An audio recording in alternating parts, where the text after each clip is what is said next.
एक जादूगर था। वह बहुत दुष्ट था, बिल्कुल राक्षस ही समझो। दूसरों को तंग करने में उसे बड़ा मजा आता था।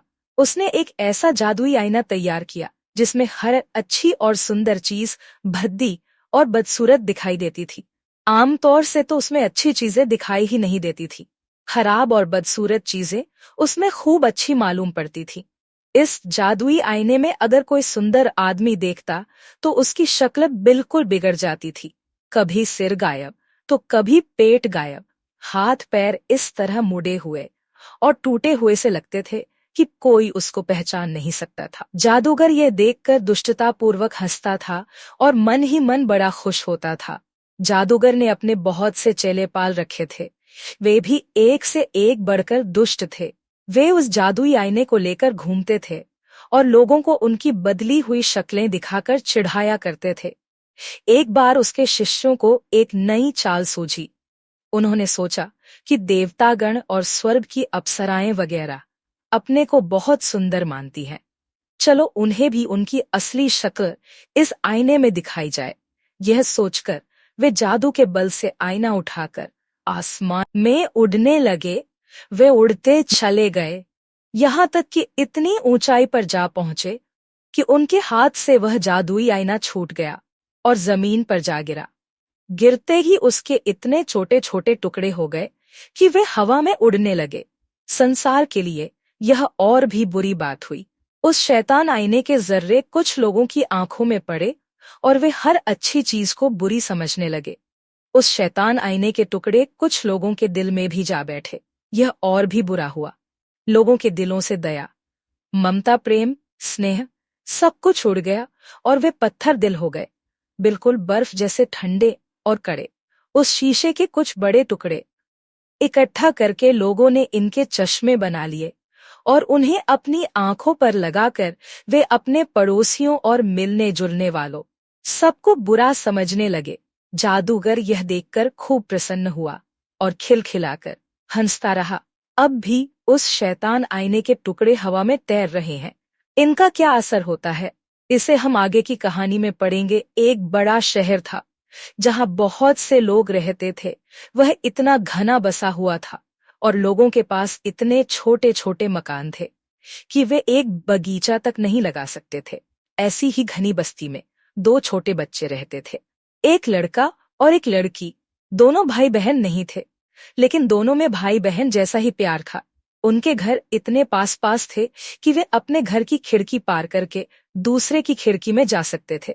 खिड़की के पास लकड़ी के बड़े बड़े बड़े डिब्बों में उनके घर के लोगों ने कुछ पौधे लगा रखे थे जिनमें गुलाब भी थे। जाड़े के दिनों में दोनों का मिलना जुलना बंद हो जाता था क्योंकि इतनी बर्फ गिरती थी कि खिड़कियों के शीशों पर भी बर्फ की मोटी तह जम जाती थी। वे एक दूसरे को देख भी नहीं पाते थे। ऐसे मौके पर वे किसी सिक्के को अंगीठी पर खूब गर्म करते थे और फिर उसे खिड़की के शीशे पर चिपका देते थे। इससे गर्मी पाकर उतनी जगह की बर्फ गल जाती थी और एक छोटा सा छेद बन जाता था। उसी छेद से दोनों एक दूसरे को देखते थे। लड़के का नाम था किपी और लड़की का नाम था गेरडा। कभी कभी लड़के की दादी दोनों को कहानियां, खासकर बर्फ की रानी की कहानियां सुनाती थी। एक दिन शाम को बाहर बर्फ गिर रहा थी।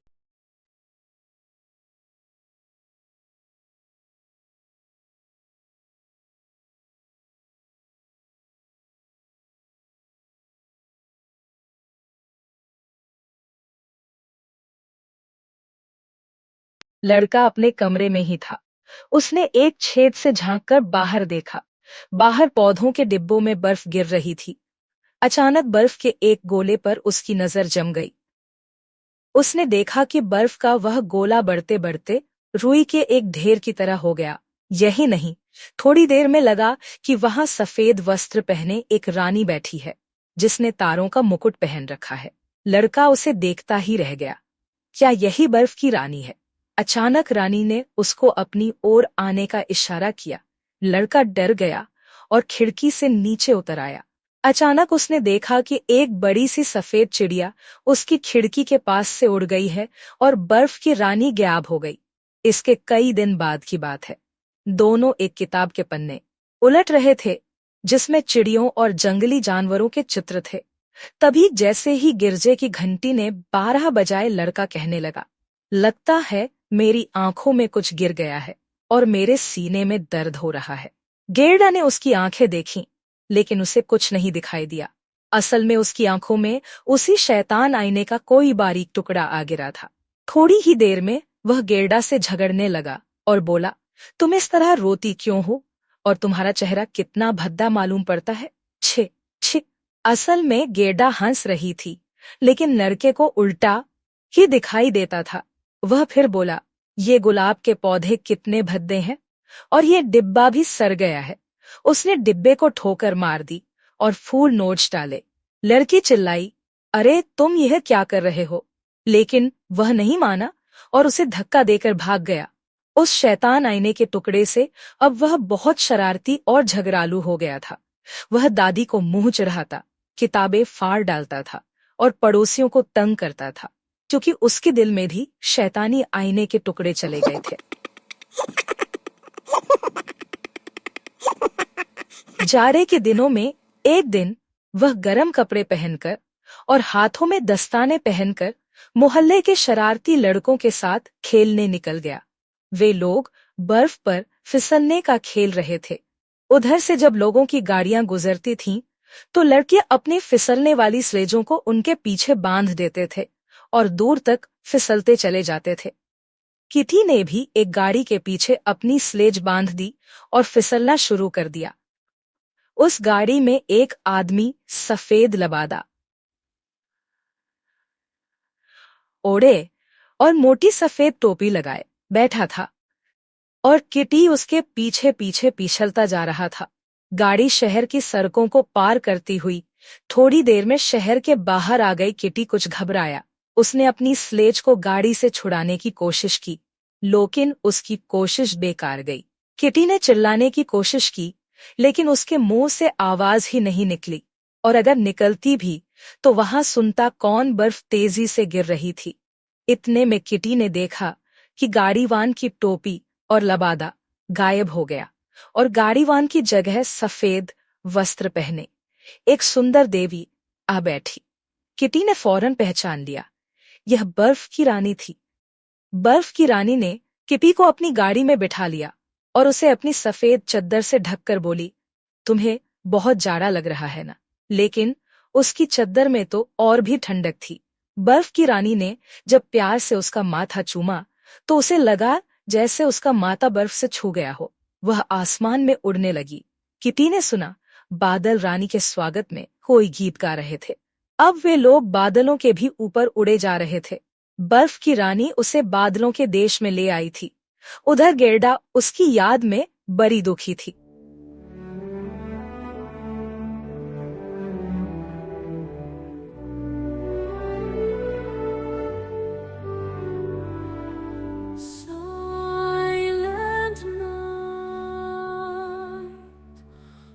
लड़कों से उसे मालूम हुआ कि किसी गाड़ी के साथ किटी स्लेज में घिसटता हुआ न मालूम कहाँ चला गया।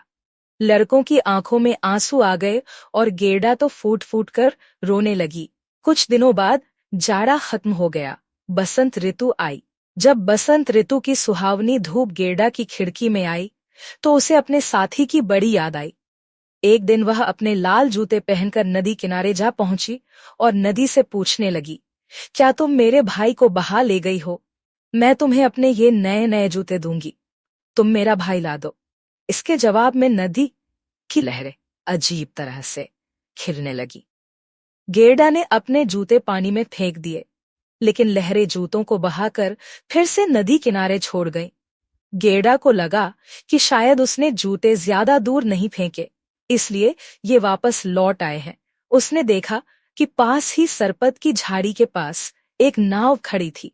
वह नाव पर चढ़ गई और वहां से उसने जोर लगाकर जूते पानी में फेंक दिए। लेकिन ऐसा करते समय नाव को एक झटका लगा और उसकी रस्सी खुल गई और नाव नदी में बहने लगी। गेरडा बड़ी घबराई, लेकिन नाव को रोकने का कोई चारा ही नहीं था। वह बड़ी तेजी से बही जा रही थी। गेरडा डरकर चिल्लाने लगी, लेकिन किसी ने उसकी आवाज नहीं सुनी। नाव बहती रही। गेरडा ने सोचा कि शायद यह नाव उसे किटी के पास ले जाएगी। नाव बहती बहती ऐसी जगह जा पहुंची जहां नदी किनारे एक छोटी सी झोंपड़ी बनी थी, जिसकी एक खिड़की नीली थी और दूसरी लाल। झोंपड़ी के दरवाजे पर लकड़ी के 2 सिपाही खड़े थे। जैसे ही गेरडा की नाव झोंपड़ी के पास पहुंची, सिपाहियों ने उसे सलाम किया। गेरडा ने सोचा शायद ये जिंदा है। वह मदद के लिए उन्हें पुकारने लगी, लेकिन सिपाही चुपचाप खड़े रहे।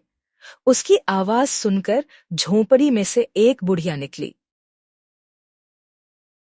वह एक लाठी के सहारे चल रही थी। उसने अपनी लाठी से नाव को किनारे की ओर खींचते हुए कहा, हाय बेचारी लड़की, तुम कितनी दूर पानी में बह आई। फिर उसने गेरडा को उठाकर किनारे उतार लिया। गेरडा किनारे पर पहुंचकर बहुत खुश हुई, लेकिन साथ ही इस विचित्र बुढ़िया को देखकर उसे डर लग रहा था। बुढ़िया के पूछने पर गेरडा ने सारा किस्सा कह सुनाया और फिर पूछा, क्या तुमने मेरे भाई किटी को देखा है? बुढ़िया बोला, नहीं, मैंने उसे नहीं देखा, लेकिन अगर वह नदी में बह रहा है तो जरूर यहाँ आ पहुंचेगा। तुम घबराओ मत, तब तक तुम यहीं रहो और आराम से यहाँ के फूल सूंघो। यहाँ आसपास बड़ा अच्छा बगीचा है, जिसमें ऐसे फूल लगते हैं जैसे तुमने कभी नहीं देखे होंगे। फिर बुढ़िया उसका हाथ पकड़कर उसे अपनी झोंपड़ी में ले गई। अंदर जाकर उसने दरवाजा बंद कर लिया। असल में यह बुढ़िया एक जादूगरनी थी, लेकिन यह दुष्ट नहीं थी। गेरडा के बाल संवारते संवारते वह उस पर जादू कर रही थी। वह उसे अपने पास ही रखना चाहती थी। धीरे धीरे गेरडा किटी को भूलने लगी। फिर बुढ़िया उसे अपना बगीचा दिखाने ले गई। उस बाग में तरह तरह के फूल खिले हुए थे। वह दिन भर उनके बीच खेलती रही। शाम को जब वह थक गई, तब उसके सोने के लिए एक छोटा सा और खूब मुलायम बिस्तर लगाया गया। गेरडा जैसे ही उस पर लेटी कि उसे गहरी नींद आ गई और वह मीठे सपने देखने लगी। इस तरह धीरे धीरे उसके दिन बीतने लगे। वह उस बाग के हर फूल को जानती थी, लेकिन उसे लगता था कि कोई एक फूल इसमें से गायब है। वह कौन सा फूल है, यह उसे याद नहीं आता था। एक दिन उस बुढ़िया के हैट पर उसकी नजर गई और उसे फौरन याद आया कि इस बाग में गुलाब के फूल नहीं है, इसलिए यह इतना सूना सूना सा लगता है। असल में बात यही थी कि उस बुढ़िया ने जादू के जोर से बाग के सारे गुलाब के पौधों को गायब कर दिया था। उसे डर था कि अगर गेरडा गुलाब देखेगी तो उसे किटी की याद आ जाएगी, लेकिन वह अपने हैट पर बने हुए गुलाब के चित्र को मिटाना भूल गई थी। यह क्या? इस बाग में गुलाब का एक भी फूल नहीं है, गेरडा बोली। उसे अपने गुलाब इतने याद आए कि वह बगीचे में बैठकर रोने लगी। उसके आंसू टपक रहे थे। वह पहले गुलाब का एक सुंदर सा पौधा लगा था, जिसे बुढ़िया ने अपने जादू के जोर से गायब कर दिया था। गेरडा के गरम गरम आंसू जब उस जगह टपके तो वहां फिर से गुलाब का पौधा निकल आया। उस पर बहुत ही सुंदर फूल खिले थे। गेरडा ने गुलाब के फूल को चूम लिया। उसे पिछली सारी बातें याद हो आई। उसने गुलाब के फूल से पूछा, क्यों, क्या किटी मर गया? गुलाब के फूल बोले, नहीं, अभी वह मरा नहीं है। हम तो अब तक जमीन में ही थे, जहां मरे हुए लोग रहते हैं। वहां हमें किटी नहीं मिला। लेकिन जब गेरडा ने उनसे किटी का पता पूछा, तो उनमें से कोई उसका पता नहीं बता सका। गेरडा उस बाग में बेचैन होकर इधर उधर भटकने लगी। इतने में एक कौवा कांव कांव करता हुआ आया और गेरडा के सामने आ बैठा। गेरडा ने उससे किटी के बारे में पूछा तो वह बड़ी देर तक चुप रहा और गर्दन हिलाता रहा। फिर अचानक बोला, ओह हाँ, याद आया। शायद वह किटी ही था, लेकिन अब वह राजकुमारी के पास रहता है। वह जरूर तुम्हें भूल गया होगा। इस देश में एक राजकुमारी रहती है। वह बड़ी चालाक है। वह दुनिया भर के अखबार पढ़ती है और सारी खबरें उसे मालूम रहती है। एक दिन उसने सोचा कि अब मुझे शादी करनी चाहिए। वह अपने लिए ऐसा लड़का खोजने लगी जो बहुत बुद्धिमान हो, जिसे अच्छी तरह बात करना आता हो। ठीक है, लेकिन क्या मेरा किटी तुम्हें वहां दिखाई दिया? कौवा बोला, ठहरो, बता रहा हूं। हाँ, तो वहां एक दिन एक लड़का आया। वह देखने में बड़ा सुंदर था, बिल्कुल तुम्हारी तरह। वह सीधा अंदर घुस गया। हालांकि वह फटे और गंदे कपड़े पहने था, लेकिन कोई उसे रोक नहीं सका। वह सीधा राजकुमारी के पास जा पहुंचा। उसने राजकुमारी से कहा, मैं तुम्हारी मन जीतने नहीं आया हूं, बल्कि तुम्हारी बुद्धिमानी की बातें सुनने आया हूं। हाँ हाँ, वह मेरा किटी ही होगा। वह बड़ा बहादुर है। क्या तुम मुझे राजकुमारी के महल में ले जा सकते हो? कौवा बोला, यह इतना आसान काम नहीं है। पहले मैं अपनी कौवी से इसके बारे में बात कर लूं, क्योंकि तुम्हारी जैसी छोटी बच्ची को महल में ले जाने की इजाजत पाना बड़ा मुश्किल है। अच्छा, तुम यहीं बैठो, मैं जरा अपनी कौवी से बात कराऊं। यह कहकर कौवा उड़ गया। थोड़ी देर बाद फिर कांव कांव करता हुआ वह लौट आया और बोला, मेरी कौवी ने तुमको सलाम भेजा है, और लो यह रोटी का टुकड़ा भी दिया है, इसे खा लो। तुम्हें भूख लगी होगी, तुम रो मत। मेरी कौवी तुम्हें पिछवाड़े के दरवाजे से महल में पहुंचा देगी। आओ, चलो मेरे साथ। रोटी खाकर गेड़ा कौवे के साथ चल पड़ी। वह जल्दी जल्दी चल रही थी, क्योंकि उसे डर था कि कहीं वह बुढ़िया पीछे पीछे न आती हो। थोड़ी देर में वह कौवा उसे एक बहुत बड़े बगीचे में ले गया। वह राजकुमारी के महल का बगीचा था। रास्ते में कौवी भी साथ हो ली। वह रास्ता बताते हुए उसे महल में ले गई। गेड़ा मन में घबरा रही थी। एक जीना पार करके वे लोग ऊपर पहुंचे। वहां एक दिया जल रहा था। कौवी के कहने पर गेड़ा ने दिया उठा लिया और आगे आगे चलने लगी। थोड़ी देर में वे सोने वाले कमरे में पहुंच गए। वह कमरा बड़ा सुंदर था। देखने में उसकी छत और बीच में लगा हुआ खंभा तार के पेड़ की तरह लगता था, जिसमें तरह तरह के हीरे मोती लगे हुए थे। कमरे में लिली के फूल की शक्ल के 2 पलंग लगे थे। एक राजकुमारी के लिए था और दूसरा राजकुमार के लिए। गैडा पलंग पर किटी को ढूंढने लगी। उस पर एक लड़का सो रहा था। उसने उसे आवाज दी और दिए से उसके चेहरे पर प्रकाश किया। राजकुमार की नींद खुली नहीं थी। गेरडा को यह देखकर बड़ा अफसोस हुआ कि वह किटी नहीं था। तब तक राजकुमार की नींद भी खुल गई। उसने पूछा, तुम कौन हो और यहाँ क्या करने आई हो? गेरडा ने रोते रोते अपना सारा किस्सा कह सुनाया। उसने यह भी बताया कि किस तरह इस नहल के पालतू कौवे और कौवी ने उसकी मदद की। राजकुमार और राजकुमारी को उसकी कहानी सुनकर बड़ा दुख हुआ, लेकिन कौवों के इस जोड़े पर वे दोनों बहुत प्रसन्न थे। राजकुमार ने अपने पालतू कौवों की बड़ी तारीफ की, क्योंकि उन्होंने एक गरीब लड़की की मदद की थी। राजकुमारी ने उससे पूछा, अच्छा बताओ, तुम लोग महल से आजाद होना चाहते हो, या अपने इस काम के बदले में तुम्हें दरबारी कौवा बना दिया जाए? महल के रसोई घर में जो कुछ बच जाएगा वह तुम्हारा होगा। कौवे और कौवी ने सिर झुकाकर उन्हें सलाम किया और दरबारी कौवा बनना स्वीकार कर लिया। राजकुमारी हुक्म से गेरडा को खाना खिलाया गया और फिर आराम से सुला दिया गया। दूसरे दिन गेरडा को खूब अच्छे अच्छे कपड़े पहनने को मिले और उससे कहा गया कि तुम महल में ही कुछ दिन मेहमान बनकर रहो। लेकिन गेरडा राजी नहीं हुई। उसने सिर्फ एक जोड़े जूते और एक छोटी घोड़ा गाड़ी मांग ली, ताकि उसमें बैठकर वह किटी को खोजने जा सके। फौरन उसके लिए एक नई गाड़ी का इंतजाम किया गया। असली सोने की बनी हुई गाड़ी थी यह। उसमें एक कोचवान और 4 नौकर भी थे। राजकुमारी ने खुद सहारा देकर गेरडा को गाड़ी में बिठाया और सम्मान सहित विदा किया। गाड़ी एक घने और अंधेरे जंगल में से होकर आगे बढ़ने लगी। अंधेरे में वह काफी चमक रही थी। उस जंगल में कुछ डाकू रहते थे। जब उनकी नजर गाड़ी पर पड़ी तब वे अपने को नहीं रोक सके। उन्होंने आपस में तय किया कि इसे लूटना चाहिए। गाड़ी सोने की मालूम होती है। डाकुओं ने आगे बढ़कर अचानक गेरडा की गाड़ी को घेर लिया। उन्होंने कोचवान और नौकरों को मार डाला और गेरडा को गाड़ी के बाहर खींच लिया। तब तक एक बूढ़ी लुटेरन भी वहां आ पहुंची। उसका आदमी लुटेरों का सरदार था। गेरडा को देखकर वह बोली, वाह, कैसी मोटी ताजी लड़की है, इसे मुझे पकड़ा दो, यह खाने में बड़ी जायकेदार लगेगी। वह बुढ़िया बड़ी डरावनी थी।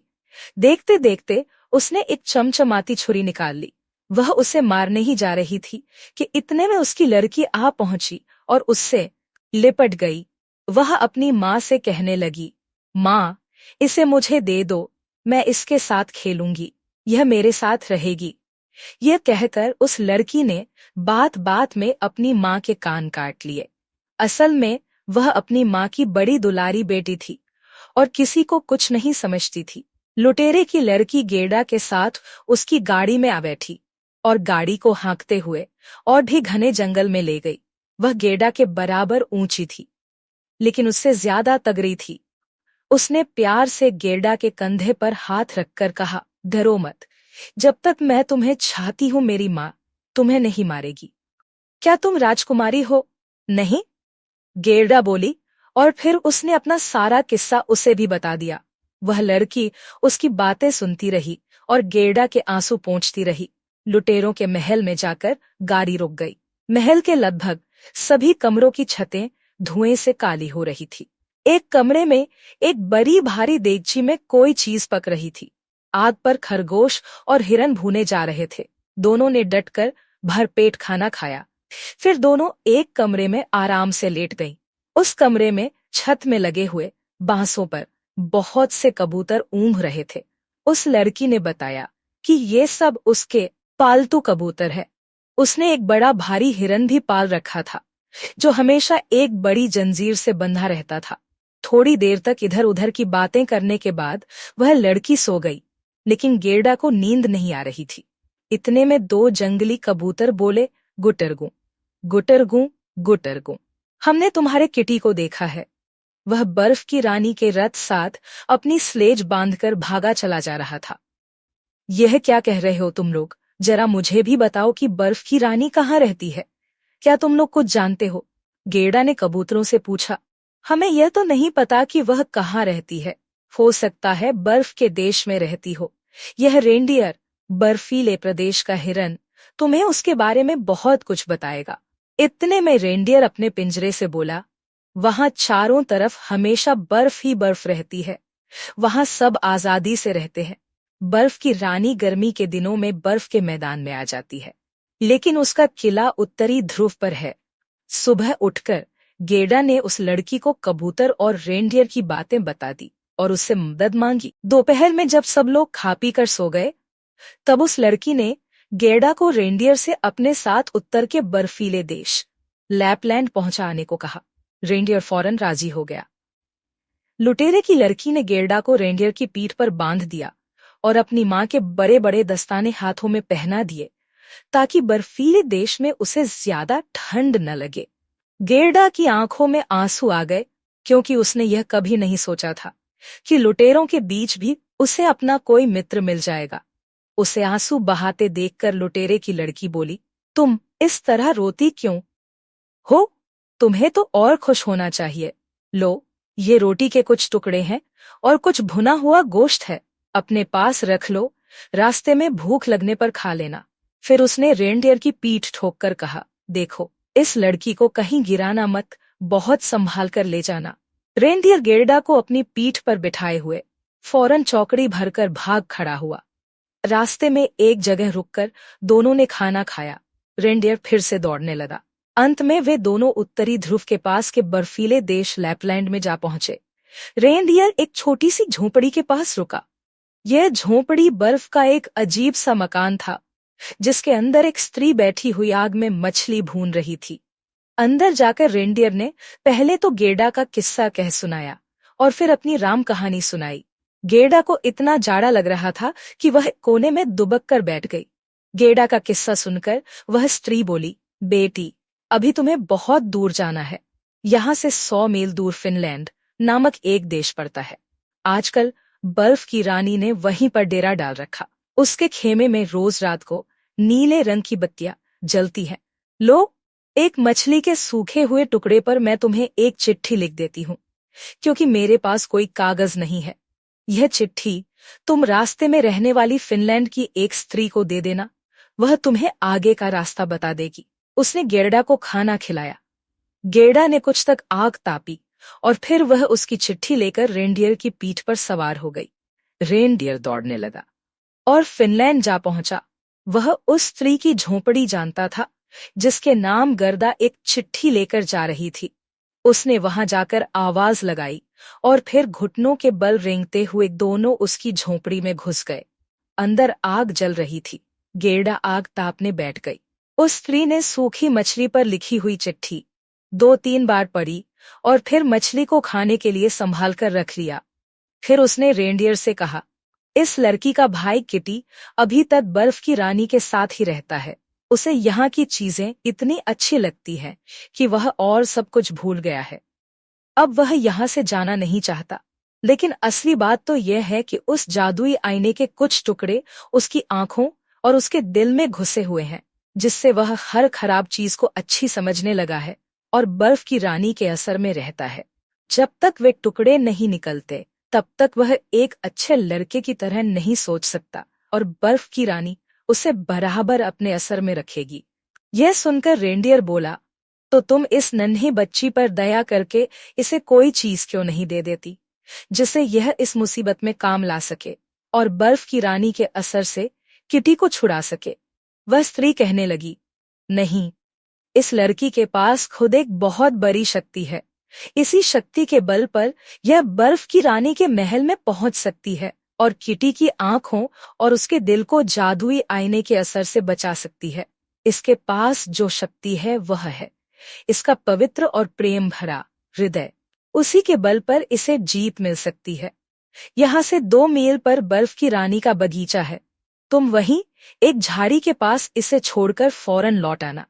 यह कहकर उसने गेरडा को रेंडियर की पीठ पर बिठा दिया और रेंडियर तेजी से दौड़ने लगा। थोड़ी देर में वह बर्फ की रानी के बगीचे के पास आ पहुंचा। वहां उसने गेरडा को उतार दिया और उसे चूम लिया। उसकी आंखों में आंसू आ गए। गेरडा की आंखें भी भीग आईं। इतने अच्छे रेंडियर से अलग होते हुए उसे बड़ा दुख हो रहा था। फिर रेंडियर वहां से फौरन लौट आया। अब गेरडा उस सुनसान बर्फीली जगह में अकेली रह गई। गेरडा नंगे पैर ही बर्फ पर दौड़ने लगी। उसने देखा कि बर्फ के कुछ टुकड़े उसका पीछा कर रहे थे। धीरे धीरे उनका आकार बदल गया। असल में वे बर्फ की रानी के सिपाही थे और वे देखने में बड़े अजीब से लगते थे। गेरडा ने डर कर अपनी प्रार्थना दोहरानी शुरू की। थोड़ी ही देर में वहां बहुत से फरिश्ते आ पहुंचे। उन्होंने बर्फ के सिपाहियों को मार भगाया। यही नहीं, उन्होंने गेरडा के पैरों और हाथों को भी छू लिया, जिससे अब उसे जाड़ा बिल्कुल नहीं लग छू सकता था। अब वह शान के साथ बर्फ की रानी के महल घुस गई। उस महल की दीवारें बर्फ की बनी हुई थीं। खिड़कियों के शीशे भी पतले बर्फ के बने हुए थे। उस महल में सैकड़ों कमरे थे। वे सब उत्तरी प्रकाश से जगमग थे।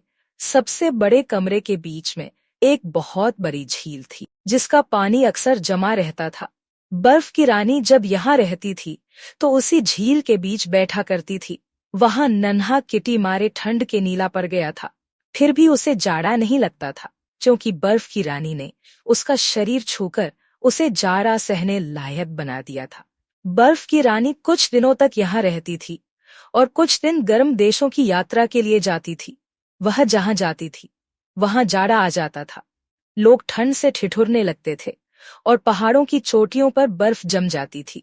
बर्फ की रानी आजकल वहां नहीं। गेरडा ने जब महल में घुसने की कोशिश की तो दरवाजे पर तैनात बहुत ठंडी हवाओं ने उसका रास्ता रोकने की कोशिश की। लेकिन गेरडा ने जैसे ही अपनी प्रार्थना याद करनी शुरू की कि उसका रास्ता आसान हो गया। अंदर जाने पर उसने देखा कि किटी एक जगह बैठा बर्फ के टुकड़े से खेल रहा था। गेरडा उसे फौरन पहचान गई और उसके गले में हाथ डालकर बोली, किटी, किटी, आखिर मैंने तुम्हें खोज ही लिया। लेकिन वह चुपचाप पत्थर बना बैठा रहा। यह देखकर गेरडा को रोना आ गया। उसके आंसू किटी पर टपकने लगे। उसके इन आंसुओं से किटी का सारा जादू उतर गया। उसकी आंखों से, उसके दिल से जादुई आईने के टुकड़े धुल गए। अब उसने गेरडा को पहचान लिया। दोनों एक दूसरे से मिलकर बेहद खुश हुए। उन्हें खुश देखकर बर्फ के टुकड़े भी खुशी से नाचने लगे। गेरडा के छूने से अब किटी पर जादू का जरा भी असर नहीं रहा। उसे अब ठंड भी लगने लगी। दोनों ने वहां से भाग चलने का निश्चय किया। गेरडा उसे महल के बाहर ले आई और उस झाड़ी के पास गई जहां पिछली बार रेंडियर ने उसे छोड़ा था। उसे यह देखकर बड़ा आश्चर्य हुआ कि वह रेंडियर वहां तैयार खड़ा था। यही नहीं, वह अपने साथ एक छोटा रेंडियर और ले आया। दोनों एक एक की पीठ पर सवार हो गए। थोड़ी ही देर में रेंडियर उन्हें फिनलैंड वाली स्त्री के घर ले आए। वहां उन्होंने खाना खाया। इसके बाद वे लैपलैंड वाली स्त्री के यहाँ पहुंचे। उसने उन्हें नए कपड़े दिए और एक स्लेज गाड़ी दी। लैपलैंड की सीमा के पार, जहां से बर्फीला प्रदेश खत्म हो जाता था, वहां पहुंचकर उस स्त्री ने उनसे विदा ली। दोनों रेंडियर भी उसी के साथ लौट गए। अब दोनों पैदल ही चलने लगे।